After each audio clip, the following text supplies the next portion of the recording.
We are live.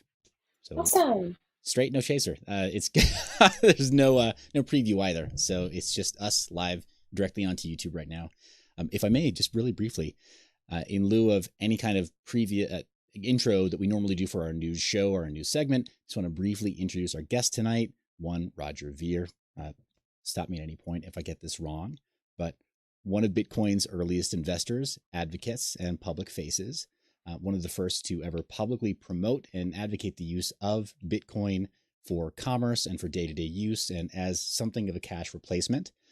The owner and operator of, or at this point, partial operator of Bitcoin.com and the public face of the project with the ticker symbol BCH, Bitcoin Cash. I know I've missed some other things, such as at least former Nogi submission wrestling participant and jiu-jitsu aficionado, but we'll get into that, I'm sure, later on. Welcome. Thank you. I guess credit where credit is due, though, to Ross Ulbricht, the founder of the Silk Road, because he was actually the first person to really get people using Bitcoin in commerce.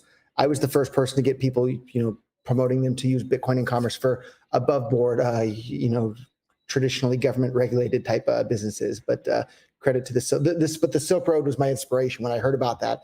I think it's it's one of the most philosophically interesting things to have ever happened in my lifetime. It was really an incredible thing. And for those that don't know, he's now condemned to die in prison for having the audacity of setting up a website that allowed people to buy or sell anything that was peaceful.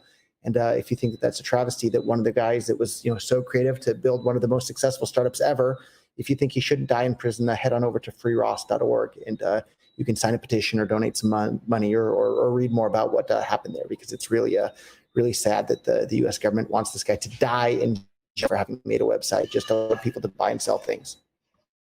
Yeah, definitely. I think, as you know, the number of voices that's growing in on behalf of the Free Ross movement is only growing within the cryptocurrency scene. Thank you so much for being such a vocal proponent of it. We've got a stable of questions for you tonight, Roger, that have a lot to do with crypto tribalism. Obviously, Nicole reached out to you and you had met before, and she has prepared so much.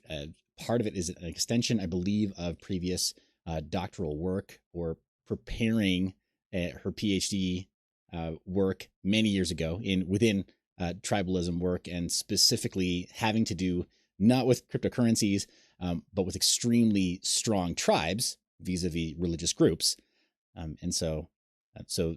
Hey, nowhere can you see religious fervor more obviously than in cryptocurrency, right?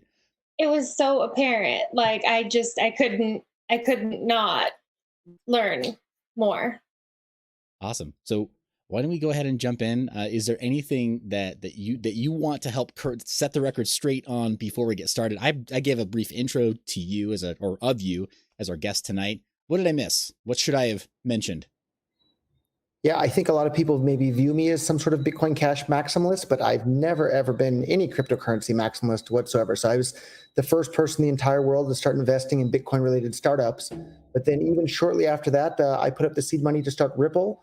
I put up the seed money to start Zcoin. I helped put up this wasn't the seed money, but it was the next stage for Zcash as well, and a whole bunch of these early currencies. So I'm a competition maximalist. The more things out there in the market competing with each other, the better quality products we're going to have for the whole world to use. So I've never, ever been a Bitcoin maximalist. And so I think it's really sad that there's just so much tribalism in this space today. The reason I'm such a big fan of Bitcoin Cash is because I think it's the cryptocurrency with the best chance of bringing more economic freedom to the entire world and separating money from state and empowering individuals to have more control over their own lives. But tomorrow, if I thought it was some other cryptocurrency, I'd be supporting that one. And it's not that I'm not supporting the other ones. I love, Monero and Dash and Zcash and Zcoin, and Ethereum's amazing. And all there's thousands of them out there and it's fantastic. But, Bitcoin Cash is just the one that I think is the closest to bringing more economic freedom to the world, but that doesn't mean I don't support the other ones as well. Go and give them all a try. They're fantastic, and use whatever ones are the most useful for you in your own life. Okay, phenomenal. We so I spoke to Ruben Yap not that long ago, and he was we didn't talk on air about that initial investment, but he of course talked about it. Poorman and some as well, or who is now not so much at the forefront of the Zcoin project, but obviously they're grateful that they got their project off the ground, and clearly that involvement it's bearing fruit now, right, in the form of brand new privacy protocols, brand new zero knowledge proofs, and brand new zero knowledge protocols that never existed before. So proof is there for sure. That's pretty awesome. Thank you for bringing that up. Without further ado, I'm going to step out of the way. Nicole has a massive list of questions that has to do very specifically with a much more targeted direction on crypto tribalism. And then I'm in a former life, I did large group training and facilitation for some companies working in corporate America. And so I will just shamelessly jump in and I will be asking questions. So you've been warned. All right, cool. So my first question is really what the effects of crypto tribalism that you see, what do you think, what kind of effects do you think that that's had on the crypto community at large and just on people's individual finances? Yeah, it's been horrible for the whole space. I have all these people busy, on infighting rather than building useful tools for the world to use and make the world a better place. And so if everybody's busy fighting and arguing with each other, they're not building the tools to make the world a better place for everybody. And if you look at what happened with Bitcoin, and the tribalists are going to be mad at me for saying this because they're going to feel like, oh, it's hurting their chance to buy a Lambo someday. But I was the person, I had a Lambo before Bitcoin had ever even been invented, and I sold my Lamborghini in 2012 to buy more Bitcoin. But what happened is the two companies that were funding the most protocol development work, Lightning Labs and Blockstream, the only products that they had in their pipeline were products that would only be required if Bitcoin wasn't allowed to scale on chain. If Bitcoin were allowed to scale on chain, then you wouldn't need Lightning Network and you wouldn't need side chains or any of this other stuff. So they intentionally crippled Bitcoin to make room for their side projects in the form of side chains and Lightning Network. And maybe those things will work great someday, fantastic if they do, but you shouldn't have crippled the growing ecosystem that we had. And so you had companies like Microsoft and Expedia and on and on and on that used to accept Bitcoin and then stopped accepting Bitcoin when Bitcoin was prevented from scaling on chain, which was always the plan from day one. If you go and look at the Internet Archive and go back to bitcoin.org from 2011 or 2012, they even give the math as to how Bitcoin can scale through bigger blocks to become money for the entire world. And so that's the taste of crypto politics for tonight. And but I guess that's the benefit of having a decentralized number of cryptocurrencies now, because if BTC was hindered from growing to be money for the world, well, now you have Bitcoin Cash and Dash and Ethereum and Monero and Zcoin and on and on and on. The biggest regret I have in life, though, is that the overall adoption of cryptocurrency around the world was delayed by maybe half a decade or more because of that scaling civil war that went on within Bitcoin. And the fact that, what Bitcoin's supposed to be censorship-resistant money for the world, the small block side of the argument there basically did everything they could to censor and silence the dissenting opinions there, the people with the different opinions. So if Bitcoin's supposed to be censorship-resistant money, you shouldn't be busy engaging in censorship to protect Bitcoin's, uncensorability. That's just crazy, but that's exactly what happened within the Bitcoin community. So I'm disappointed philosophically that was the case. Oh, it definitely seems like. Sorry. Oh no, I apologize. Definitely. I mean, there's clearly no lack of passion on your part. Clearly, you could speak about this at length, and definitely appreciated that there's still a voice that is sounding to the contrary, right, of the status quo. So that's awesome. And I apologize, Nicole. You had a totally separate question. No, sorry. So I've heard you talk about Bitcoin maximalists using the freedom rhetoric really effectively to really talk about something that's more like censorship and control. And what my question is about, if you've heard the term SegWit justice warrior? No, I haven't heard that term before, but it's a very, very fitting term for what went on in this space. So a SegWit justice warrior, there's a lot of them out there, and it just seems shocking. They feel like that nobody could ever possibly, in good faith, have a different opinion than those people have in regards to that sort of thing. So thank you for bringing that term to my awareness. I hadn't heard the term, but I think I'll have to start using that in the future. Okay, all right, cool. So all right. So part of the reason why I think I think, I don't know, maybe there should be some background about part of the reason why you started to look at the bigger blocks camp. Like what sort of sent you on the path to separate from Bitcoin Core? Yes, I think that's maybe another big misconception in the public today. A lot of people think that I created Bitcoin Cash, but in reality, I had absolutely nothing to do with the creation of Bitcoin Cash. Bitcoin Cash had already been in existence for, I don't know, maybe 3 or 5 months or somewhere in that ballpark before I decided, okay, I'm going to have to, switch my effort and attention to focus on Bitcoin Cash. And the event that made that switch take place is there was this thing called the SegWit 2x agreement. And like basically 99% of the ecosystem was in agreement that Bitcoin was going to activate SegWit and it was going to increase the block size to 2 megabytes as well. And for whatever reason, they didn't do it at the same time. SegWit went first, and then a bunch of trolls came out on the internet and then didn't do the 2 megabyte part of it there. So once the 2 megabyte part didn't happen, there's no way that Bitcoin can scale to be money for the entire world with 1 megabyte blocks. That's just absolutely ridiculous. And so then I've went and focused all of my time and effort and energy on Bitcoin Cash at that point, because I think it's the one that has the best chance at bringing more economic freedom to people all over the world. Another interesting turning point, though, in my view of all this is I was a big blocker at heart from the beginning, but I was watching the debates and reading and listening to what people had to say, and I was quiet myself. I didn't voice my opinion at all until, and what made me become vocal about this, I saw the small blockers start censoring and doing everything they could to delete the opinions of the big blockers. And I thought, well, wait a minute. If there's two different camps here, one side supporting free and open discussion and the other side supporting censorship and banning people and deleting posts that have a dissenting opinion, that's all the information I need to know right there. Strong arguments don't require censorship. If you have a strong argument, you don't need to censor your opposition. And so that's what inspired me to go out and speak out and start talking about what I thought in regards to Bitcoin being able to scale on-chain for the world. So if they hadn't started their censorship campaign, I probably just would have been quiet the whole way through the debate, to be honest. Yeah, so that's kind of the answer that I've heard you give before, and wanted to talk about whether or not there's been any censorship on the Bitcoin Cash Reddit or subreddit or any of the communities that are, Yeah, so the RBTC, which existed before the existence of Bitcoin Cash, it was set up actually in opposition to the censorship that was going on our Bitcoin. So I forget the exact year, maybe 2015 when the censorship started. They got rid of all the moderators on our Bitcoin on Reddit, which was the #1 discussion platform in the entire world. They had more people discussing and learning about Bitcoin than pretty much every single other website combined. And then the top most upvoted post right after they deleted all or got rid of all the moderators everybody knew was a thing calling, hey, in the censorship, we need free speech. And it was the most, and they asked for Thamos to step down as the moderator. That's the guy that was imposing all the censorship. It was the most upvoted post ever, I think still to this very day on our Bitcoin. And then what happened? They locked that post and then deleted that one as well. And so the censorship's been going on to this very day.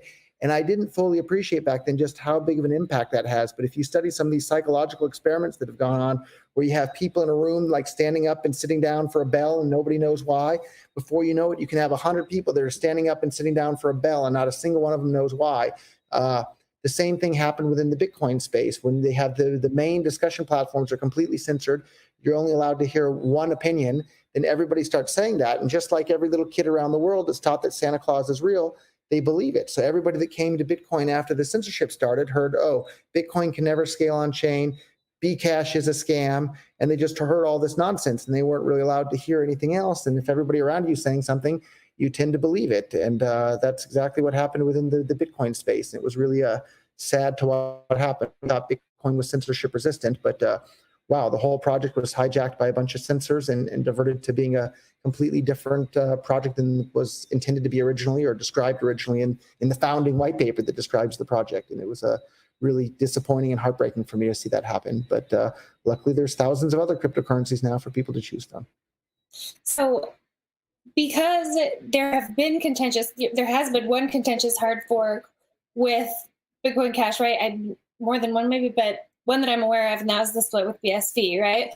I know that you can't talk very much about that, but I can talk a bit more now. The lawsuit's done. So. Oh, it is? Okay, good. All right, good. So as somebody who, even though you're not, the face of Bitcoin Cash, you are very commonly publicly associated as the front of, as the head of that organization, or as the head of Bitcoin.com. That's a way that people know you. Yeah, perception is reality. That was totally true of Bitcoin before the split ever happened. So if you looked at the face of Bitcoin in 2013, it was me and maybe Andreas Antonopoulos. Oh, I'm not arguing that at all. I'm just wanting to acknowledge that you have some experience as somebody who's in front of the media and knows how to work the media. And I want to know if you think that there's any advantage in Craig kind of acting the way that he does with the media, even though he criticizes very many people for very similar behavior. Yeah, I don't know. The Craig Wright and I guess Donald Trump both seem to think there's no media that's bad media. There's no attention that's bad attention, and I don't think I necessarily agree with that. But that's been their shtick for a while now, and to some extent, it seems to be working out all right. So, yeah. So I think I saw a couple months ago you were saying that Twitch was on your list of alternate social media platforms to try out. Have you experimented with it at all? It's still on my list of things to try out, so I haven't gotten around to it yet. But from what I've seen, it looks to be a pretty interesting application of a blockchain. And even just the last 48 hours or so, Twitter was preventing me from tweeting the tweet that I wanted to tweet, and it wasn't letting me do that. And all the more reason maybe for me to get started on Twitch. And then we saw, Stefan Molyneux just a couple of days ago was banned from YouTube. I think one of the most popular philosophy channels in the entire world. And someone whose videos I've enjoyed a lot over the years, and now completely, kicked off of YouTube. It's just crazy. So I think we need more and more censorship-resistant platforms. The question is, how do you let people that want to talk about maybe politically incorrect things have their content there? And then what do you do when people have, snuff films or child pornography or things like that? And how do you handle that? And I don't know what the answer to that is, but I think I'd rather have too much free speech available on the internet than not enough. I'd rather err on that side. Yeah, so there's a platform that's called Note. That's something that we use that's like ephemeral, and the posts disappear after 24 hours. So that's kind of a cool feature, and it's got free in-app stuff. I said that I would bring it up. Yeah. Yes, Tell you the did. name one more time for me and everyone. It's called Note Blockchain. Note Blockchain. Okay. Mm-hmm. I'll have to look at that one as well. There are a few others as well. I'd be remiss if I didn't chime in and let you know that that on the channel we recently interviewed Jeremy Kaufman. You are familiar with Library, LBRY is their ticker symbol. They are censorship resistant and based in New Hampshire. So as states go, they're a very pro First Amendment and pro Second Amendment state, and very, very vocal in those opinions. So they push really hard to ensure that they've built a system that they can't censor, among others. But it seems like nobody's built the sort of feature, nobody's created feature parity with Twitter on their protocol yet, it seems. Well, Twitter raised, how much venture capital and how many millions and millions, or tens or maybe hundreds of millions of dollars have been put into the Twitter platform there. So it's a tough battle, but I don't know if you've seen memo.cash has come a long way, and then read.cash is another interesting one. I'm really big fans of both of those. In fact, I just made an investment recently in memo.cash because I thought it was so neat. It's kind of like a Twitter competitor, but you can also buy or sell SLP tokens permissionlessly on there. It has a lot of interesting things going on over at memo.cash. We'll have to of course review it, check it out, and I'm curious with SLP tokens. Recently, I read a press release from your team that there are proof of work backed tokens that are now being issued. So you can essentially, by any other term or any other phrase, you might call them child chains that have their own proof of work. Is that about right? That's a good name. I haven't heard the name child chains before, but Komodo says that for theirs. So it's been done differently, of course, not quite the same, but that's what I'm reading, is that's now a feature that's available on BCH. Yeah, I think it was mist.cash, I believe is the domain name for that. I know it was Mist token for sure. And talk about an interesting, this whole ecosystem is growing, and it feels like there's a Darwinian evolution of cryptocurrency technology evolving into the world there. So the more cool stuff the world has to play with, the better in my book. Awesome. Well, I've got those two open in a tab right now. I Apologies for the interruption. I'll let Nerd Girl get back to the questions here. Okay, sorry. So this one's kind of several questions in one. And I was just wondering if I could get your thoughts on the divide within the anarchist community. And so, because this was your first year not sponsoring or attending Anarchapulco, is that right? Yeah, so that has nothing to do with the BSV or BCH split or anything like that. There was, and I'm still, I watch a lot of the Dollar Vigilante videos. I love Jeff Berwick's videos. I'm a big fan, and I really enjoy that. I think the main reason, actually, we didn't sponsor it this year is they didn't ask us to sponsor it. And I'm a big fan of the message that Jeff's spreading in the Dollar Vigilante. So long story short, without slinging too much mud, there was a business disagreement with the other promoter, and I think they probably feel a little bit embarrassed with the way things were handled on their side. So they didn't even ask us this year, although I would have been willing to again. Yeah, maybe that's a topic for a whole other podcast someday. And, okay, all right. But, so I'm still a fan of Anarchapulco and Anarchast and all that great stuff. So. Okay, so I kind of have to ask a follow-up question that I hope is not going too far, but I wanted to know, so because of the divide within that community, I heard several disgruntled community members suggest the idea that cryptocurrencies have been co-opted by government or deep state agencies, placing people with ridiculous pasts and personalities in powerful positions as part of a mass psyop to destroy cryptocurrency. And I was wondering if you have any thoughts about that.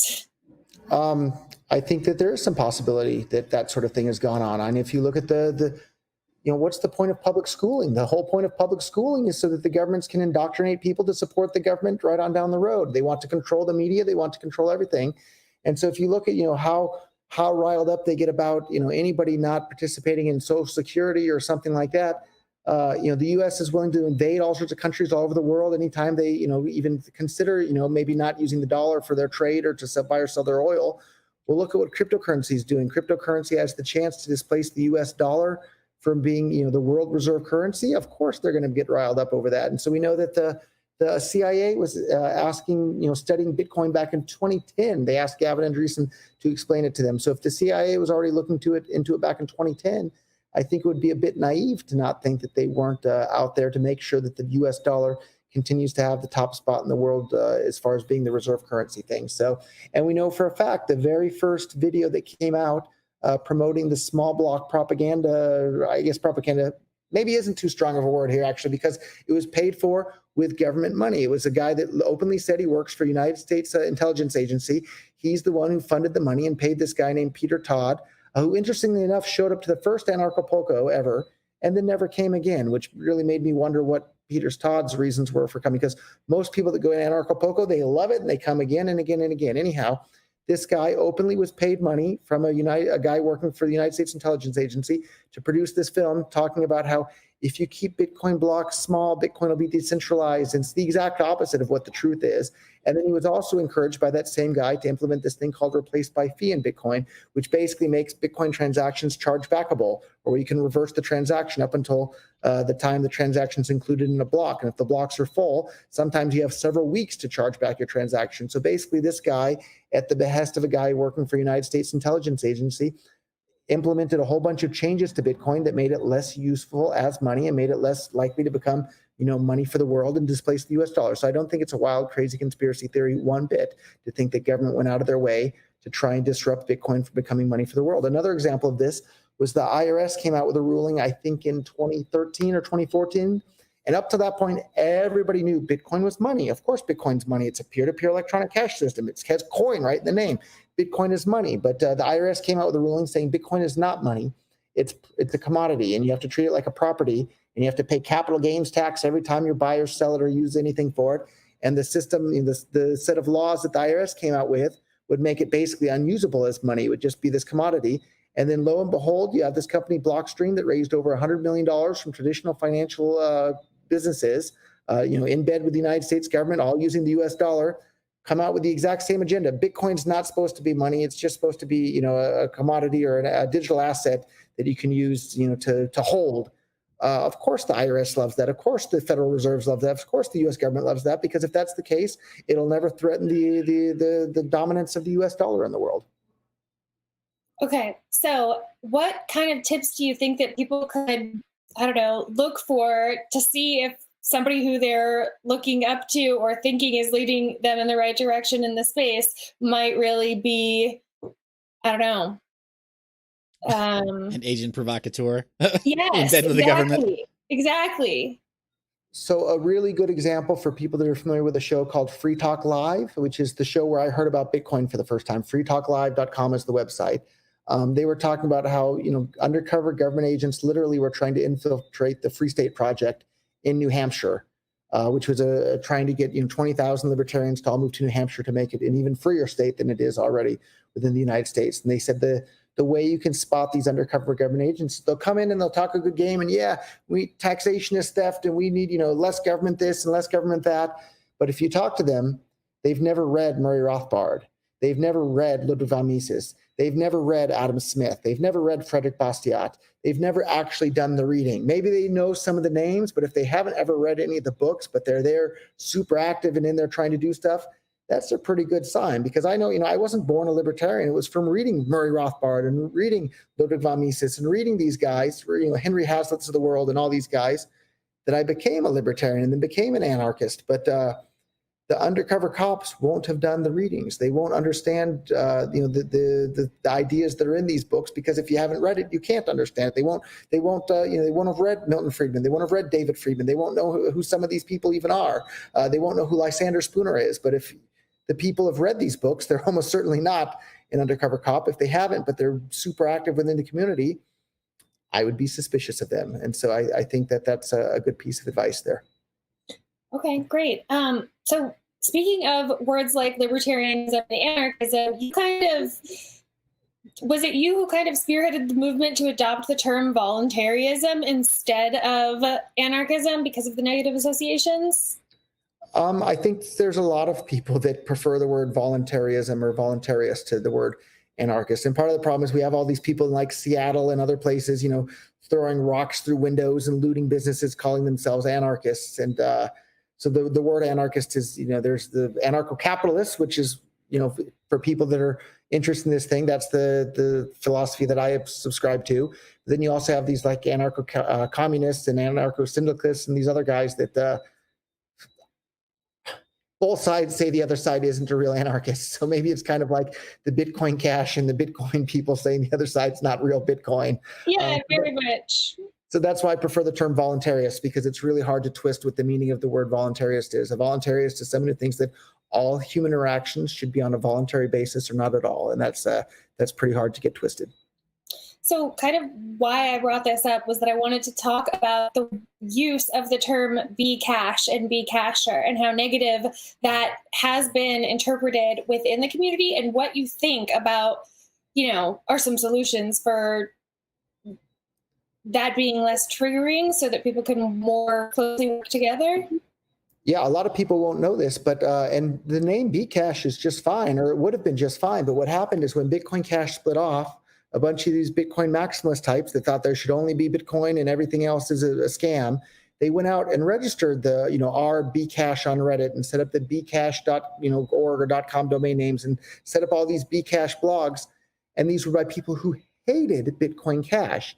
And it was an attempt to rebrand Bitcoin Cash into Bcash because they already controlled the Bcash Twitter account and all these different social media platforms so that they would then be able to use it to discredit Bitcoin Cash. So it was actually another online social media attack to damage Bitcoin Cash. If they hadn't gone out and registered, all these people that hated Bitcoin Cash hadn't registered all the Bcash social media names and Facebook pages and all that, then it would have been a pretty decent name. But the fact that those names were already owned and controlled by people who hate Bitcoin Cash, of course we can't let Bitcoin Cash be renamed into a name that's controlled by all the people who hate Bitcoin Cash. So a lot of people, you can Google, there's an essay by Donald Football called Why Some People Call Bitcoin Cash Bcash Will Be Shocking, or something like that. It's a fantastic essay where he documents and links to different websites and shows exactly what went on in regards to that. But so my question is, So moving forward, there's probably very few people who are just now adopting Bitcoin or Bitcoin Cash who are going to be familiar with that story or willing to go look that, that far back. They just want to know, like, why can't we use this term, or why can we use this term? I'm wondering kind of where I've heard a few different sides of this debate, and I'm kind of wondering where you fall on there. I think people can call things whatever they want. In my book, Bitcoin Cash is Bitcoin Cash, and Bcash was part of a social media attack. And the fact that you see, I'm literally, Adam Back, the CEO of Blockstream, the company that literally blocked the stream of blocks and blocked Bitcoin from being adoptable as money around the world because the only product that their business had depended on Bitcoin being, strangled. He literally is out there on Twitter, and he hates Bitcoin Cash. He's literally on there telling other people, make sure you call it Bcash every chance you get. He's telling people, but you didn't call it Bcash. He's complaining when they don't call it Bitcoin or Bcash. So the fact that all the people that despise and hate Bitcoin Cash want to call it Bcash all the time is probably a pretty good sign that that's not something that people that like Bitcoin Cash should be calling it. Okay. All right. So I guess that's what you do to point to if someone who was new was asking about that term, that's what you would do, would be point them to that kind of research. Yeah, I'd probably point them to Yonald's essay on exactly that topic where he cites it. And you read the links and the effort that these people went to try and change the name of Bitcoin Cash to Bcash and then discredit Bcash. It would be really shocking. There's some stories about Bitcoin Core also really influencing negatively the price of cryptocurrencies. And I actually kind of saw it happening at one point, writing in crypto media, where I actually kind of saw the way that things were moving around. And I'm curious about what you think about crypto media right now. It seems that there's more crypto media than ever before, so that's a good thing. I think the fact that Twitter and YouTube, though, are busy censoring stuff, that's a bad thing. So we need to see more people using Library and using memo.cash and Twitch and all these uncensorable platforms. The more options people have, the better. And we're just getting started. It's still early days in this whole wide new world of decentralized technologies. Alternate social media platforms are very, very important right now. So let's see. While you're looking up that next question, let me go ahead and riff on this just a little bit, because you're no stranger to some of the trends in technology. You, I'm sure, used BitTorrent when it was shiny and new, and it's still performant and functional today. And there are a lot of media platforms that are based on it as opposed to blockchain first or blockchain only solutions. One of those that's really popular is BitChute. We don't really promote it. We haven't really tried it, but there are platforms like that use WebTorrent to serve the media in a decentralized fashion, but completely decoupled from blockchain or even cryptocurrency. What do you think about that as far as performance versus uncensorability via the decentralized nature of blockchains specifically? Do we have to be hung up on it being blockchain? Not at all. I'm a fan of anything that works, and whether it's blockchain or BitTorrents or IPFS or something else or Tor, take your pick. I'm a utilitarian maximalist there, right? The more useful something is, the more people are going to use it. So whatever works in my book is just fine. Awesome. Okay, so did you have any kind of religious upbringing? I mean, I realize that you kind of separated yourself from that, but it's kind of important because of my question about Bitcoin Jesus, that we know a little bit about your upbringing. Yeah, I definitely had a real religious upbringing. The Christian school talked about evolution, not evolution, but evolution. And it was this trick to make you think that, God didn't exist and the whole world was supposed to be, 10,000 years old. And they thought that, God created everything. And but then they mentioned a couple of things. Oh, but by the way, God forgot to do this, this, and this. And so that's why the earth is only 10,000 years old. And I thought, wait a minute, God's all powerful, all knowing, he can do whatever he wants. And they said they created the universe with the appearance of age, but he forgot to make a couple of things look so old. So I thought, if God knows everything and can do everything, how is he going to forget something? That doesn't make any sense whatsoever. And so that set me down the path to questioning it. And then I came across a book called Atheism, the Case Against God by George E. Smith, I think. And as I was reading it, I really felt like maybe this guy is a libertarian as well. But the book was so convincing. And then it wasn't until later on I found out he was a a big giant, free market libertarian guy. And there's a really interesting debate between him and David Friedman that took place at one of the early pork fests in New Hampshire. And anyhow, after having read that book, I felt kind of embarrassed for ever having believed in any of that sort of stuff. So sorry to any religious people out there I'm offending, but go and pick up the book, Atheism, the Case Against God. If you're not willing to challenge your beliefs are unfounded in evidence. So go and pick up that book and keep an open mind. Well, it's funny you should mention that the New Testament, if people come from the Judeo-Christian background, the New Testament also tells them, give every man a reason for the faith that's in you. You need to read. Yeah. So I guess my next question is related to your sort of personal branding as Bitcoin Jesus. And I know that you've said that you didn't choose that name. It was sort of given to you. I was just wondering how early you were aware that not your brand of Bitcoin, but the brand of Bitcoin that is associated with you would also be the second one, the second coming. Yeah. I'm curious if you were aware of the correlation. I hadn't thought of that until just now, but yeah, I guess Bitcoin Cash is the second coming of the savior for the world's ability to have economic freedom and economic sovereignty for each individual around the world. So maybe I'll have to figure out a clever marketing play on that front. I don't know if that would be a great one or not. Honestly, that might be really frightening for a lot of people. Maybe it's the mark of the beast, right? You never know. Yeah. So, all right, I only have one more question, and it's really how are you feeling about your relationship with kind of BSV community members who aren't really fond of leadership? And I'm asking this because I've had conversations with people over there who told me like they saw you somewhere and were afraid to say hello. And I thought that was really sad statement about the state of crypto tribalism, and I wanted to talk to you about it.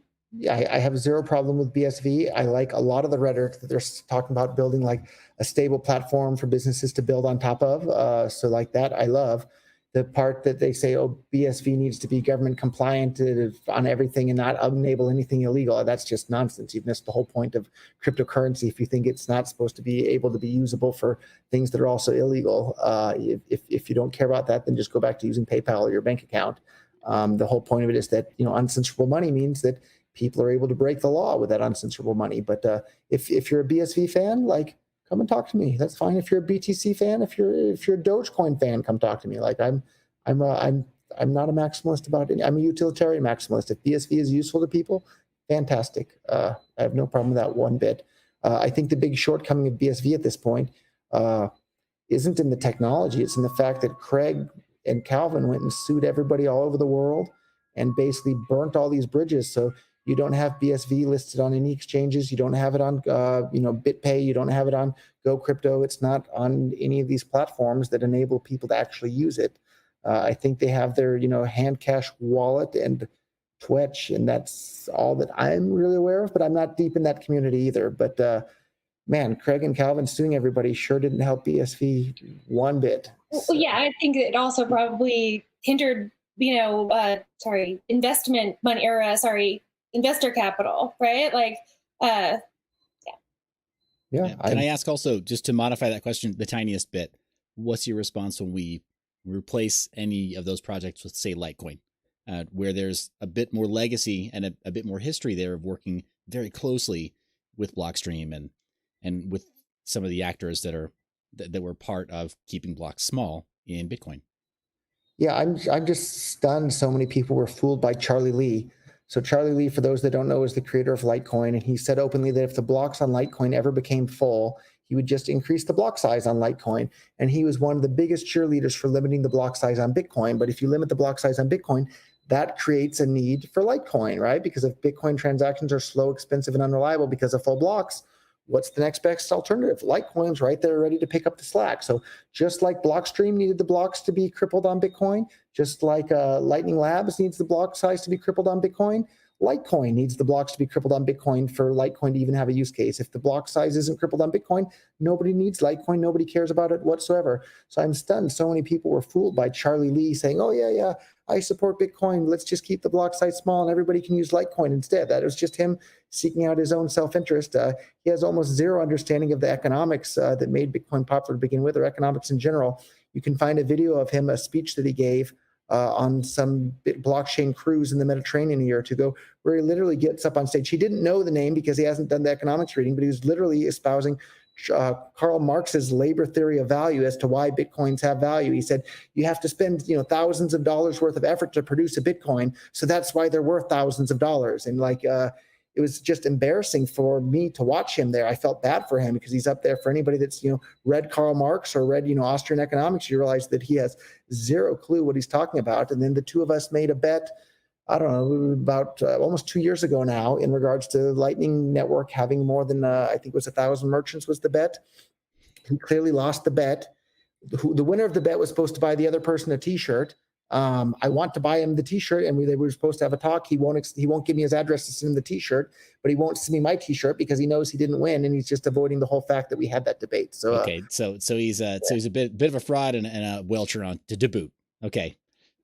So that's what you're saying. But, I think he's just doesn't understand, and he doesn't understand the fact that he doesn't understand, and then he's dishonest in regards to our bet in regards to the Lightning Network. That is really disappointing as well. His brother Bobby, I love. Bobby's such a nice guy. Bobby Lee's fantastic.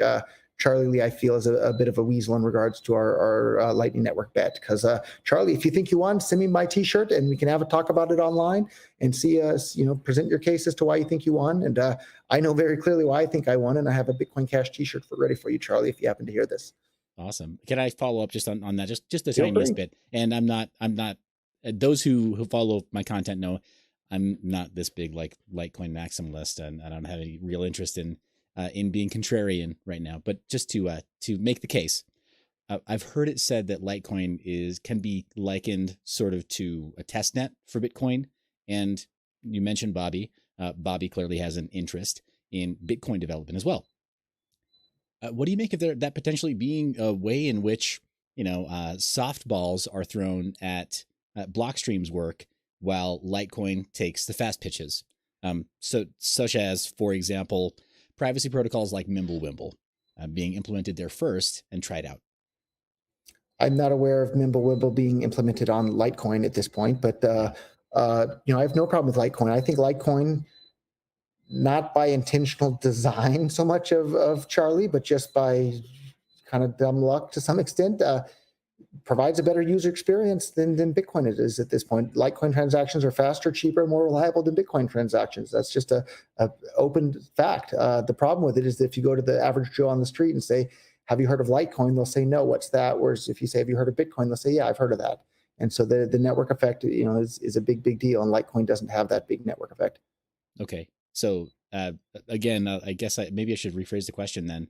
As far as Litecoin, the potential use case for Litecoin being much more of a technical one, being a bit of a technical testing bed and test net in preparation for technologies to maybe be implemented on Bitcoin in the future. And I apologize. I didn't mean to insinuate that Mimblewimble was being implemented on Litecoin, but just that those are the open talks that are being had by developers that they are interested in trying it. And so there are improvement proposals being made to potentially try Mimblewimble on Litecoin. I don't know. What do you think of it as that test, that use case? Does that make sense? Or does it seem far-fetched? I think feel free, but Bitcoin already has its own testnet. I think they might even have more than one testnet actually. So if you want to try it on Litecoin that has a market cap of a couple $1 billion, I guess that's fine before you try it on a coin with a market cap of $170 billion. But feel free. I don't own any Litecoin, so I don't really have a direct dog in that fight. But feel free. I have no problem with that at all. And the more experiments people try, and the more tests and test nets, that's great. Well, thank you for playing. I just wanted to ask that question. It seemed like a good time to ask it. Sure. So, sorry. You know what? I've wanted to ask you this for a while because of just a joke paper that I wrote. Do you happen to know what your Myers-Briggs type indicator is? Yeah, it's whatever the most standard libertarian was, INTJF or something. I forget. I'd have to Google, but it's the one that like 90% of libertarians are. Okay. I'm not sure which one that is, but INTJ, does that sound right? I think INTJ. is one, but I don't know if that's which one. I'll look it up later. Thank you. I've got yours open right now, Nicole. Do I do the reveal? Do you want to wait till you're in more private environs? No, you can tell what it is. You can tell what it is. So Nicole did a write up. It was April last year, right?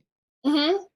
She did a write up guessing, doing her best educated guess as to what your personality type would be, using the MBTI.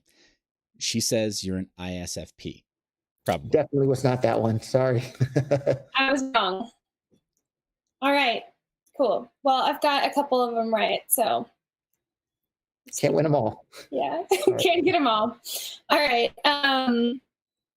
So maybe one last thing that I can show everybody too, that I carry around in my wallet here. I have some, traditional, people will recognize these type of things, but I also have something that's only possible on a chain where the blocks are not full. So I give these out as tips. This is a paper wallet, and the first person watching the live stream that scans this with the Bitcoin.com wallet gets 50 Eastern Caribbean dollars, which is about, 13 US dollars or something like that. And so that's literally a private key that's on this. So I'll hand these out to people as tips. Whenever I give them some normal money as well, so they don't feel like I'm cheating them, but I give them some Bitcoin Cash as well. In fact, I gave some to the delivery driver yesterday. And then this morning I woke up and he was texting me, "Hey, how do I use this? This is really neat. Thank you for that." So it's a great way to spread it. And if you want to spread this to, trick-or-treaters or tipping people, you can make your own and print these up over at gifts.bitcoin.com. It's a really fantastic example of how you can spread cryptocurrency. And the really neat part about it is Bitcoin.com never has custody of your funds. We don't have the private keys. But what we do is we keep a signed transaction for the money to send it back to your own address that you specify after whatever time period you specify. So, for example, if nobody managed to claim this one that I just held up here for everybody to see, if nobody claims it by August 17th, right, 30 days from the time I made this, the money bounces right back to my wallet automatically. But Bitcoin.com never has custody of the funds in any way whatsoever. They just broadcast the signed transaction to the network. And if somebody already claimed it, that signed transaction is invalid. If nobody claimed it, then it's valid and the money comes back to me. So it's a great way to give Bitcoin Cash to trick-or-treaters or tips or anybody. And the people that don't claim it, well, the money comes back to you. So I invite you to check it out at gifts.bitcoin.com. And that's only possible on blockchains that don't have full blocks, because on Bitcoin, you can't do that any longer because the fees are too high. That's pretty darn cool. I mean, you got that out with plenty of time for Halloween, and you even gave a reasonable use case. I think that one's going to stick. Yeah. I can't wait for the trick-or-treaters to come this next year. They're all going to get some Bitcoin Cash. That'll be funny. I wonder how they'll receive that. They'll get candy too, so I think they'll be okay with it. So. Okay. All right. So, yeah. Seth, okay. I do have one question. It's about the first followers of Bitcoin, and I'm curious about if you have any suggestions for who maybe, because I am kind of working on a theory that further followers emulate the first follower instead of the, founder of a project. So I'm wondering if you have any guesses or leads as to who the first follower of Bitcoin might be. I guess Hal Finney was probably the first follower. I mean, if Satoshi was first, Hal Finney came along second. I'd probably have to give some more thought to that question, because even when it was Hal Finney, there were very, very few people involved in the project at that point. So. Yeah, so that's kind of my concern with looking at Hal Finney, as that person is the, potential for his involvement in Satoshi, right? It's like, that's kind of a really prevalent theory. So I've talked to Hal's wife, who's still alive. And to be honest, maybe Hal's going to come back for round two. A lot of people don't realize it. He's in cryogenic suspension storage with a company called Alcor. ALCOR.org, a company based down in Arizona. And that was part of when I just really knew just how perfect the Bitcoin community was for me back then, because Alcor, the cryogenic suspension company, was a company that I had signed up for myself when I was like 19 or 20 years old. So I've been an Alcor member for like 20 years now at this point. So the second person to ever do a Bitcoin transaction was also signed up for the exact same service that I signed up for. And then I even managed to get them to accept Bitcoin back in like 2012 or 13. And then I got them to accept Bitcoin Cash more recently. So I've been paying all of my dues to Alcor in Bitcoin Cash most recently as well. So if you think dying is not an optimal outcome, go and look into signing up for a chronic suspension. You can pay for things with cryptocurrency over there at alcor.org. Yeah, a lot of people don't realize that Halfpenny is cryogenically frozen. I think I was just telling someone that a couple of weeks ago. And there is a whole community within cryptocurrency that really believes that Halfpenny is Jesus. I don't know about Jesus, but no, I'm telling you, it exists. Okay. Another interesting tie into all that too. So I was in my late teens or early 20s, I was going to these Alcor meetups that they had in Silicon Valley when I lived there. And one of the people that I met there was a man named Ralph Merkle. And people may recognize that last name of Merkle is in the Merkle trees that are used in Bitcoin itself. And so the Ralph Merkle was the inventor of Merkle trees, and he was so nice to me. And I talked to him for, extensively there. And he was just such an interesting, fascinating guy. And it was so nice to, make lots of time for me. I was probably 19 years old at that point, but really interesting, just kind of all these different tie-ins that fit within the cryptocurrency community. And another guy that I met also probably 20 years ago when I was, this is maybe around the year 2000 or so, 2001, is David Schwartz, basically the CTO of Ripple and the guy who actually did all the coding to create Ripple. I met him at an artificial intelligence conference back, 20 years ago, long before any cryptocurrency stuff.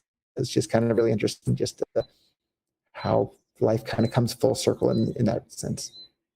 Yep. All right, Seth, I know that you have some more questions. I do. I have just a few. And Roger, thank you so much for being so generous with your time. Just really appreciate you being willing to do this live. First off, I know you're no stranger to this, but you pretty much came sight unseen. It's like, oh, cool. Nicole invited me onto some live stream with some third party. We'll see what happens. Nicole was convincing, so. Yeah. Still, it takes a player of rare caliber to take a slide tackle, get up, and keep on scoring. So thank you. Appreciate that. A couple questions are just, I know a lot of the interviews that people ask you to jump into, they circle very heavily around the tech, right? Everybody wants to know, well, why big blocks? Why small blocks? Hey, were you being censored? And we asked some of those questions as well. And some of the tech you've even mentioned on a couple of occasions now, even brought yourself to admit we live in a world where the tech we need a lot more. The work is far from done. There's a lot of diversity needed, a lot of diversity of thought needed, a lot of new approaches needed before any of this stuff gets secure enough or hits the balance that may be required for it to achieve the critical mass that maybe you hoped for earlier on in your career within this space. You'll pardon me for being a little more fascinated by asking you questions that have to do with you. You mentioned that you were raised somewhat religious. Where did you grow up?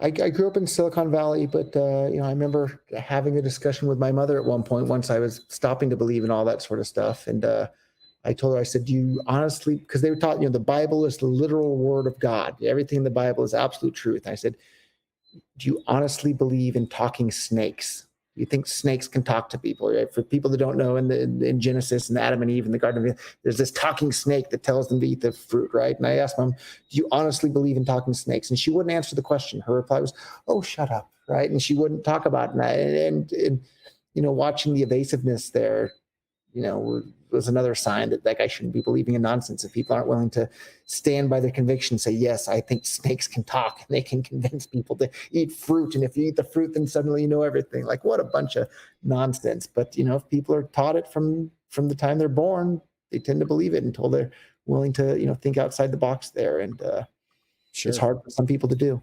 Sure. Okay. So it sounds like then it was, very, very, fairly strict upbringing, though, but you got your answer in your mom's silence. You mentioned growing up in Silicon Valley. So Northern California for most of your childhood and most of your formative years. Yeah. All the way up until I was 26. And then I moved to Japan. So. Got it. Okay. Yeah. I saw a couple of your videos and they're posted on your personal channel of your earlier no-gi and your earlier jiu-jitsu matches that clearly your coach has a Japanese accent for those matches that are here stateside. And then clearly you've rolled in Japan.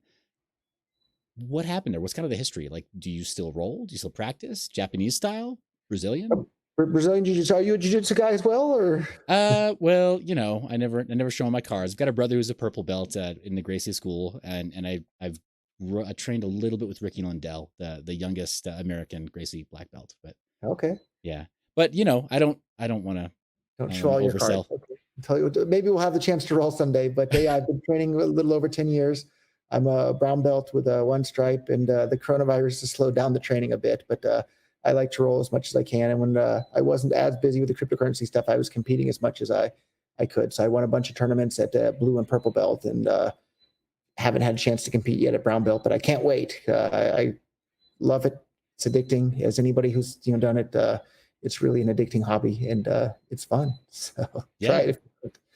Very, very cool. I just haven't seen anything with you publicly that would indicate that you're still extremely actively involved. And maybe that's just my ignorance, but I looked at a couple of things that were dated. So yeah, no, I'm still, every chance I can get, I've been training, although the coronavirus has slowed that down a bit. But when it's possible, I'll train 6 days a week. So awesome. Yeah. Okay. Well, you mentioned moving to Japan in 2000s. When you were 26. 2006. Yeah. Okay. So when you were 26, you moved to Japan. And what governed that decision? Why Japan, of all places in the world? I mean, because it sounds like you had undergone a couple of massive ideological changes, and that they clearly affected your worldview. I mean, I doubt you didn't go disown your family or whatever. Oh, Mom, you lied to me my whole life, so I'm out of here. I mean, what did that shift look like for you? Clearly, your world was rocked, obviously. How did that shift happen, and then why Japan? Yeah, so what really rocked my world was going to prison in the United States. I was brought up being taught the whole time that America's the land of the free, and you have free speech, and you can say what you think, and you won't get in trouble for expressing ideas that even if other people disagree with them. And I found out that was a pack of lies. You better watch out. Was Voltaire or somebody said, if you want to know who rules over you, look at who you can't criticize. And I found out real quick, when you criticize the federal government, they come after you. And just look at what they've done for Julian Assange, right? There's another example, or Edward Snowden, or anybody out there that criticizes them. And so my world got turned upside down, wound up doing 10 months in federal prison for selling firecrackers on eBay without a license, back when eBay had a guns and ammo section, and there were tons of other dealers selling the exact same product online. Cabela Sporting Goods was selling it. It wasn't any issue whatsoever, unless you were also criticizing the ATF and FBI at the same time. Then it was a giant problem. They wanted to send you to jail over it. So even while I was in prison, the company I'd been buying those from was still selling the exact same product without a license. So anyhow, got out, knew I didn't ever want to live in the US ever again because I'd been treated so unfairly. And I had one Japanese girlfriend previously. Was a good experience. I figured, okay, I'll give Japan a try. But if I'd had a Brazilian girlfriend, I would have wound up in Brazil, and I'd probably already be a black belt by now. Okay. But it's just kind of by chance. But it turned out Japan's a great place, and I really enjoyed my time there. Although recently I've been spending most of my time in the Caribbean. Got it. Okay. So is it overly? Am I reducing this too much to say then you moved for love? Yeah, that's too much of a reduction, I think. Okay. I was 26. I was still, my girl chasing days, I suppose, at that point. So okay, so you liked your prospects then. You liked the game. The opportunities seemed good in Japan at that point. Awesome. And as far as sort of personal life, you at this point still you're fairly unattached, not married, no kids, etc. Awesome. Yep. I mean, I'm not putting a value judgment. Yeah, I going out there and enjoying every single day of my life to the max. So that's great. And I've heard also, I think Nicole had mentioned that when you're not living in Japan, that you split your time between Japan as your primary place of residence and then somewhere else. Where's that? Yeah, most recently I've been spending a bunch of time in St. Kitts in the Caribbean. And so I'm in the Caribbean right now, but not in St. Kitts. But for security reasons, I don't always say exactly where I'm at until after I've left. So. Sure, that makes perfect sense. As far as the sort of the cultural experience that you've had between St. Kitts or other areas of the Caribbean and other areas of the world that you were comfortable with versus Japan, culturally, how do you feel like this helps you, or do you feel like it helps you at all with a bit of your personal mission? Because what I'm hearing consistently as a through line is really more championing the cause of voluntaryism and the currency. Not so much that it's entirely secondary, but it is kind of secondary in the service of that mission. Maybe I'm misunderstanding. Nope, you got it exactly right. So the cryptocurrency to me is the tool to advocate for voluntarism around the world. So the more voluntarism in the world, the happier I am, the faster the rate of economic growth is going to be, the better off everybody is. I think that's the way the world should work.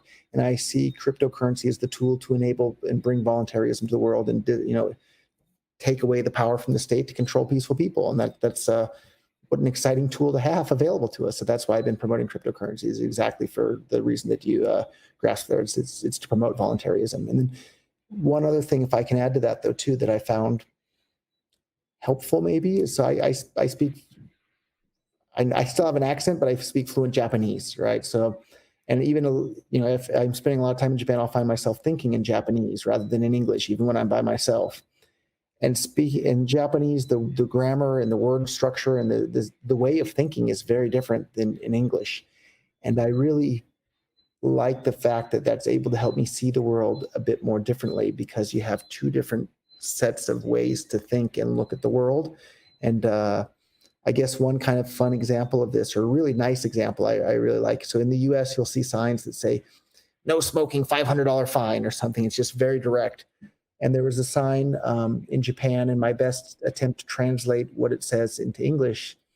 The sign says, from good manners come the rules. So follow the rules to have good manners. No smoking.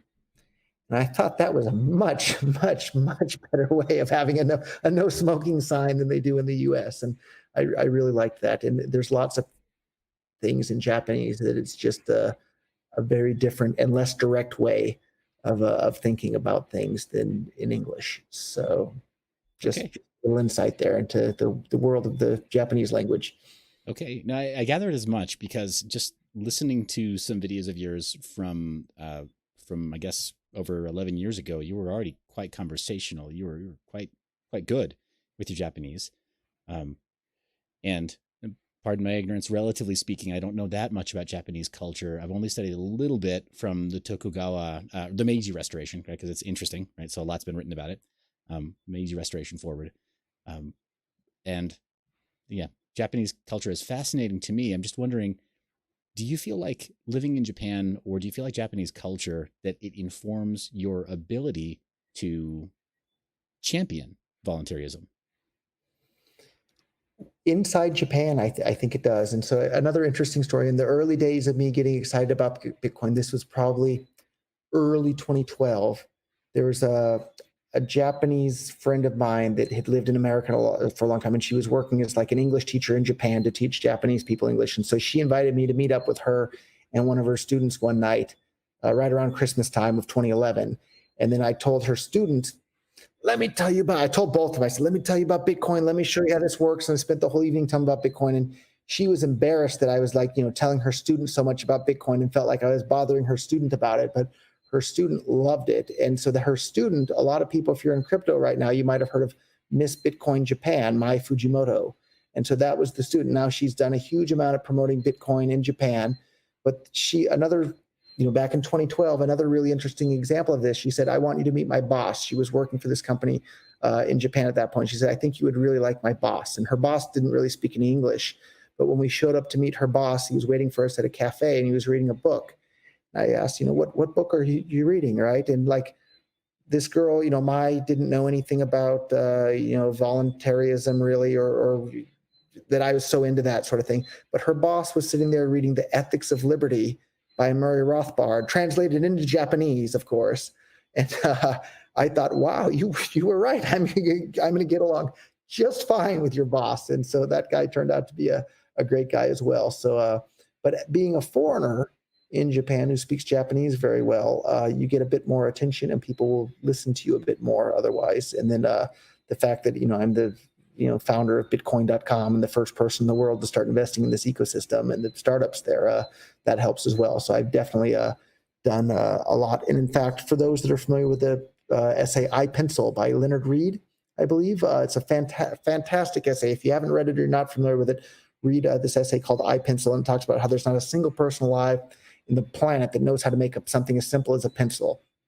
And at first that sounds crazy, but he goes through it and he talks about, well, to get the yellow paint, you have to, dig something else out of the ground. And to get the lead or the graphite, you dig something else, and you chop down a tree, and you need chainsaws to do that. And then the chainsaws run on gasoline, and You have to pump oil out of the ground somewhere else to make your refine into gasoline. And he goes through this whole complicated story. And by the end of that, you realize, my God, you're right. There's not a single person alive on the planet that knows how to make something as simple as a pencil. And for one of these Japanese crypto websites, I went over all of that and talked about how prices are so important, because prices transmit the information as to what a pencil should be made of, or what an iPhone should be made of, or what anything should be made out of, whatever other goods. And if you have price controls or you block the flow of money, you're blocking that information, right? And so if you block the information, then people aren't going to be able to make things as efficiently as they otherwise would have been able to. And I got to explain this all in a bit of more detail. And they published this all on their Japanese, news website. And they said it was by far the most read article ever they had ever posted out of all the cryptocurrency articles they'd ever posted on that.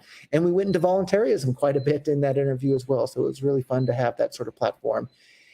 And I think to a large extent, though, like Japanese, there's a huge amount of conformity within the country, but there's also a huge amount of like, you conform because you want to, not because you're forced to so much. And so that's kind of nice. But the fact that you're expected to conform all the time is also not so nice. So, Sure. But it's interesting. Yeah, that's kind of what that's kind of what brought up that question for me. It seems like a very enigmatic choice for somebody who is an ANCAP turned voluntarist, and attempting to champion, win more hearts and minds. It seems like, sure, it's probably a really great missionary field for winning hearts and minds, depending on your approach. But I wonder, how has your experience been in Japan versus other areas of the world that you frequent, either you have a second residence in or that you visit frequently? Do you feel like the message of voluntaryism, that it falls on deaf ears under certain circumstances within Japan? Do you feel like the culture there is helping you to amplify that because of that sort of well-mannered society? And then the other areas of the world, like what's the contrast there? I think it just depends, right? It depends on the person. There's lots of different individuals. Yeah, and you never know. You might meet a Japanese guy that's reading Murray Rothbard while he's waiting for you to show up, and then you might meet some other guy that wants the government to run and control everything. So it just really depends on the person. Okay. Yeah. What's your take on the Bank of Japan, the National Bank of Japan, owning, was it upwards of 80% of all commodities there? I think 82%. Japan's headed for a rough time. Everybody's getting older. The government's, trying to control everything. So I don't know if that's the right place to be long term.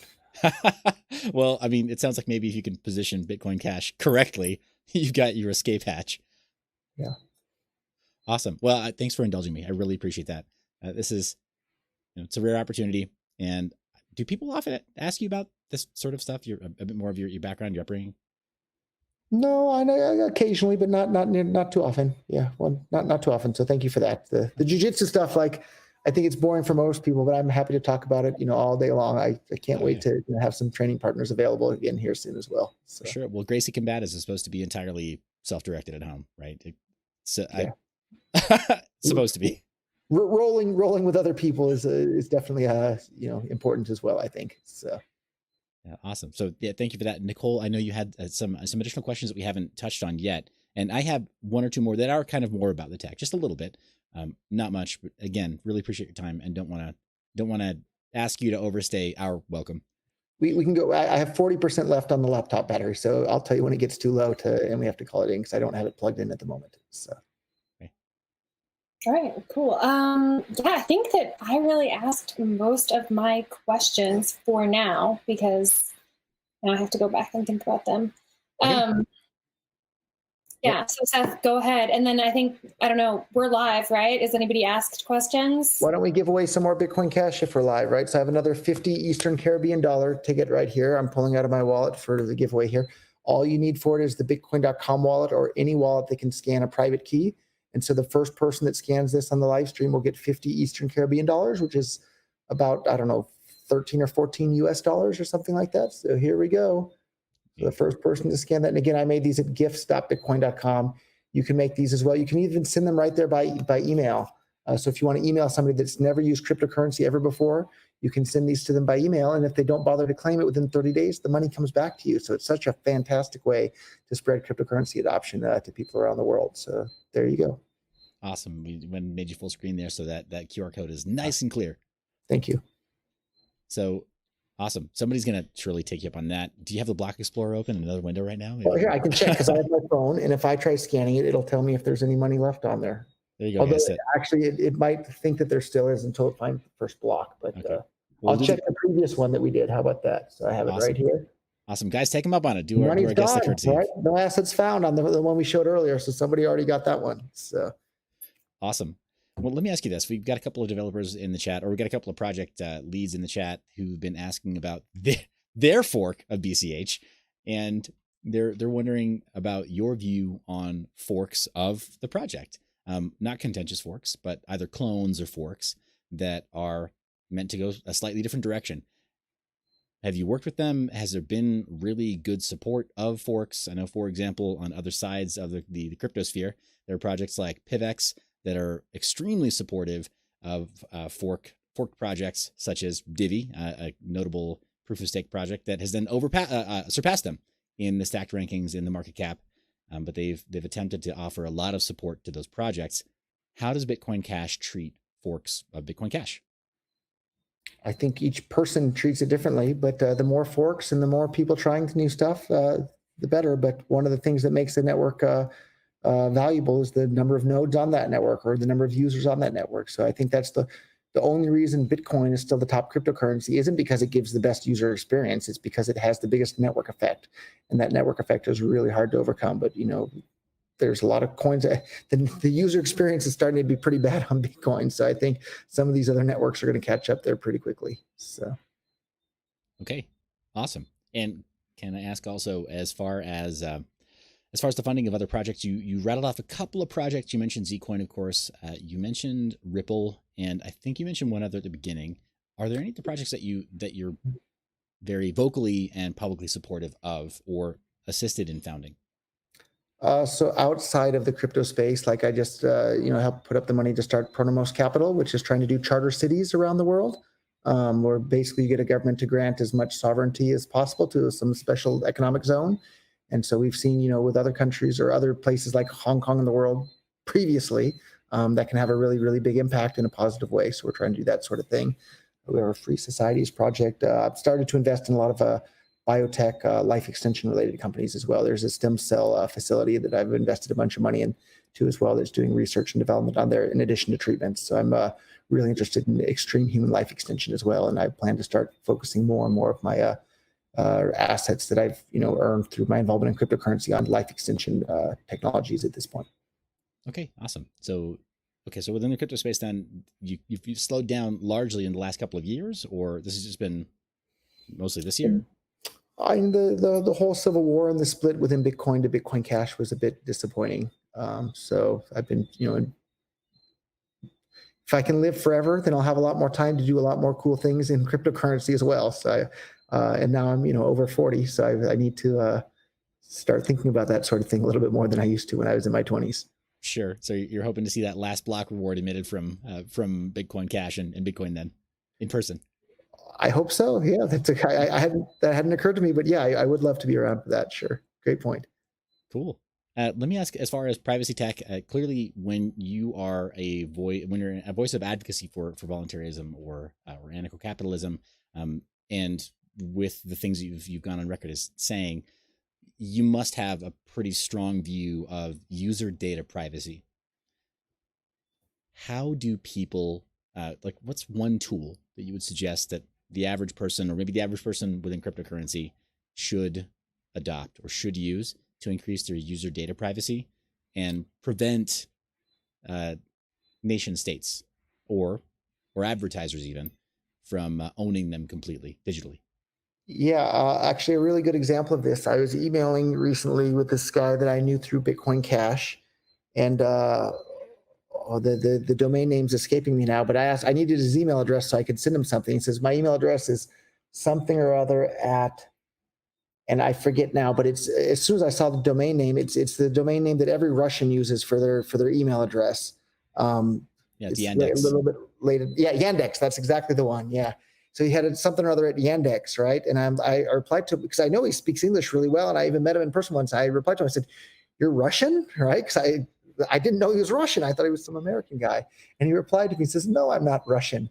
I just would rather have the Russians spying on my emails than the Americans. So that's why I don't use Gmail and I use Yandex. And I thought that was a pretty interesting way of looking at it. And then I met another person as well, who's just using WeChat all the time because he figured he'd rather have the Chinese spying on him than Americans. So that's why he doesn't use, WhatsApp. And so I thought that was an interesting way of like, have the government of the country that you don't live in and don't have anything to do with be the one that's spying on you rather than the one that's a citizen of or that you're living in. So I thought that was a pretty a clever life hack there. Okay, awesome. And as far as privacy tech within cryptocurrencies, you've championed Bitcoin Cash because it is fungible, or at least has been for. There hasn't been the implication of coin taint to the extent that we've heard in Bitcoin on Bitcoin Cash, that I'm aware of. Have you heard any of that, or are there interested parties that are saying, "Hey, we've traced transactions, or we've de-anonymized tumbling motions of Bitcoin Cash, and bad guys are using it, so we don't want to take it"? I think we haven't seen so much of that yet, but I'm sad to say it's probably because there's not as much usage of Bitcoin Cash as Bitcoin yet, and it's not in the media, and it's not as juicy for Forbes or the Wall Street Journal or New York Times to say criminals are using Bitcoin on the dark web, as to say criminals are using Bitcoin Cash on the dark web, because it takes an extra word in the headline and less people know what it is. But Bitcoin Cash has some really cool privacy tech. So I don't know if people have looked at CashFusion.com or .org. You'll have to figure out which one it is there. But basically, it's shuffling up all of your Bitcoin Cash with everybody else using different amounts, and the total number of potential shuffling combinations there are more than there are atoms in the entire universe. And so if you have a data set, there are potential shuffling set that's bigger than the number of atoms there are in the entire known universe. That's some pretty decent privacy that you have there as well. But I've been a big fan of Monero and Zcash and Zcoin and these other crypto note protocols like Bullberry is one that from a long time ago that I don't know how many people have heard of, but seemed interesting. Now I think it morphed into Zano, and all the privacy coins to me are interesting.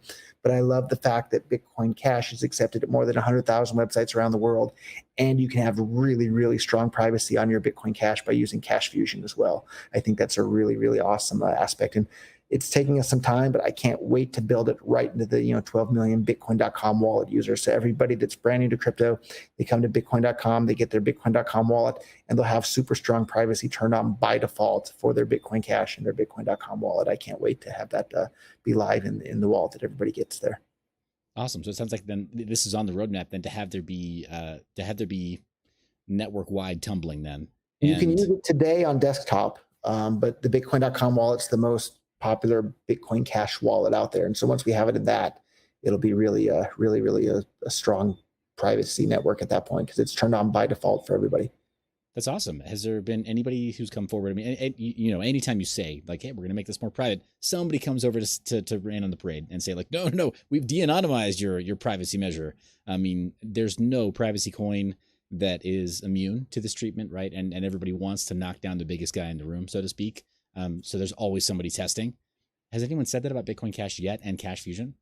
Not yet that I'm aware of, but that's a good thing if somebody does figure it out, because then you can make it even better. And it's like Monero is awesome because you don't know what's going on with the transactions, but then it's also horrible because you don't know if there's some secret inflation bug, and maybe somebody made a zillion other Moneros and they're just slowly selling them into the market, and that's why the Monero price isn't way higher than it would have otherwise been. So that's scary from a Monero perspective. Whereas with Bitcoin Cash, you always know exactly how many Bitcoin Cash there are, even with the privacy tool. So you don't have to worry about these crazy inflation bugs that you do with something like Monero. I used to think Monero was like the end all be all when it comes to privacy coins. And then I heard an argument that made me change my mind on that though as well. The argument was that if you have the privacy turned on by default at the protocol level of the coin, governments are just going to ban it. And we've seen that happen with Monero. It's illegal to use Monero on any of the exchanges in Japan and a bunch of other countries. Whereas if you do the privacy above the protocol level, like you are with CashFusion on Bitcoin Cash, you can tell the governments, hey, the blockchain's totally transparent. You can see every transaction. You can see where every coin moves everywhere. And that's true. But then everybody's just using CashFusion on top of the base protocol. So they have, super, super strong privacy there. It makes it much harder for governments to, justify banning that coin at all. So I'm a fan of the privacy tools being a layer above the protocol level, like it is on Bitcoin Cash rather than Monero. But I still own Monero as well. I'm not I'm not, I own dozens of different coins. I'm not a cryptocurrency maximalist at all. Never have been. Don't think I ever will be. Sure. Okay, that's awesome. Yeah, those are most of the questions I have about privacy. I mean, what we've been talking about, and in our interviews, we primarily talk to either privacy coins or different decentralized protocol developers, and we ask them, what are your plans to help improve and enable privacy? It just seems like, again, along the lines of helping to give people better incentives to behave better. It seems like right now the genie's out of the bottle with user data privacy. And I don't know if we can give advertisers better incentives that they'll go for. We just have to shut them out. That's my take on it. Incentives are important. Yeah. Yeah. And then with governments as well, kind of wrapping this up with a bow, how do you think you align the incentives of governments today with the incentives of individuals to empower the individual, and then tell the government, like, hey, you have to entice us a little bit better if you want us to participate in taxes, for example. How do we start that conversation? Where do we go? I think we just need to make everything voluntary, right? If you don't want to participate in Social Security, you shouldn't have to. If you don't want to fund a war, you shouldn't have to. If you don't want to fund something you're not using, you shouldn't have to. And so if we can build all the technological tools that empower people to be able to say, no, I don't consent and I'm not going to participate, then it's too late. And we've kind of seen that to some extent with BitTorrent and all these file sharing stuff. Is the technology's out there where it's kind of, for the most part, impossible to stop. And if we can do that for just everything in general in life, where the individual has control over their own life to do anything that's peaceful, that's a good thing. And then governments will have to compete just like businesses compete with each other. Starbucks has to compete with Tully's coffee, and the dollar's going to have to compete with not just the euro, but it's going to have to compete with Bitcoin Cash and Bitcoin and Monero and Litecoin, and take your pick. So the competition leads to better quality products at a better price. That's a good thing for everybody. Okay, awesome. Well, Nicole, did you have any questions, or should we try to take something from the live comments right now? See if we can find a worthy question before we. Yeah, let's find a question. I do have one more, but let's find a question from the audience because they've been waiting. Okay. Or is there anybody waiting? I don't know. Yes. Maybe they just want more Bitcoin Cash giveaways. No. I can guarantee you they don't. I think I do see a question from the leader of a notable project. They will remain nameless for the live stream. They know who they are, but they're wondering. We've talked a little about your past, talked a little about where you grew up, talked a little about how you were raised in a fairly religious household, and that you started to ask questions for yourself. That clearly it took you to all kinds of wonderful places and you've done amazing things since then. What are your plans for the next chapter of your life? You mentioned some of the investments you're interested in today. Do you have kind of a roadmap for yourself, a 5-year plan that is maybe not related to crypto? Yeah, I'd like to get my Brazilian Jiu-Jitsu black belt here in the next year or two. I need to have the time to focus on the training for that, and then I want to focus on investing in technologies that improve all of humankind. So I think life extension technologies play a big role in that, and then AI as well, of course, because right now humans are the smartest things on the planet. But if we can make something even smarter than us, wow, they're going to solve a lot of problems. And it's just a question of, it's not if that's going to happen, it's just how soon that's going to happen. Life is short. I'm in a hurry to make everything happen, as fast as possible. So I guess those are the two next steps. And I'd like to maybe take a step back from my involvement in cryptocurrency and be able to, hang out and read more books as well, because I haven't been able to, read as many books over the last decade due to my involvement in cryptocurrency as I would have liked to have been able to. So I think that's probably next. That's awesome. Can I ask, related to that, how many languages do you speak fluently? My Japanese is fantastic. My English is still okay. I took 3 years of high school Spanish, so a little bit, un poquito español. And then my Korean's probably about the same level as my 3 years of high school Spanish. So there you have it. So. Got it. So you're not entirely made fun of when you do visit Seoul, but you're kind of made fun of a little bit then, maybe. Yeah, I can get by a little bit. So, although strangely enough, my pronunciation in Korean is probably a bit better than my pronunciation in Japanese. I don't know how that happened. So. Okay, maybe it's you got a little bit of a Brazilian Portuguese versus Spanish thing going on there, where you have to be a little more relaxed with the hard palate. Okay, cool.